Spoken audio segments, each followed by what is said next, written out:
மறுபடியும் என்னுடைய இசைக்குழுவினர் நேரடியாகவே அந்த பாடல்களை கேட்பதற்கு நீங்கள் தயாராக இருக்க வேண்டும். மே 17ஆம் தேதி கோவை நகரத்திற்கு வருகிறேன்.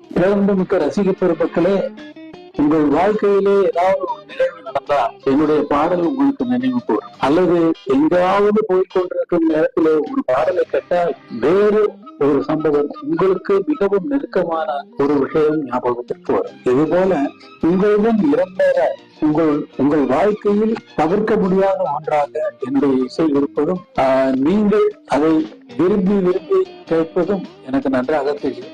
உங்களை மகிழ்விப்பதற்காக மே 17ஆம் தேதி கோவை மாநகரத்துக்கு வந்து கொண்டிருக்கிறேன். அனைவரும் நீங்கள் கண்டிப்பாக நீங்கள் இதுவரை ஒலிப்பதிவிலேயே கேட்டுக் கொண்டிருந்த இந்த நிகழ்ச்சி நேரடியாகவே என்னுடைய இசைக்குழுவினர் கேட்பதற்காக இந்த வருகை சந்தேகமில்லை. மே 17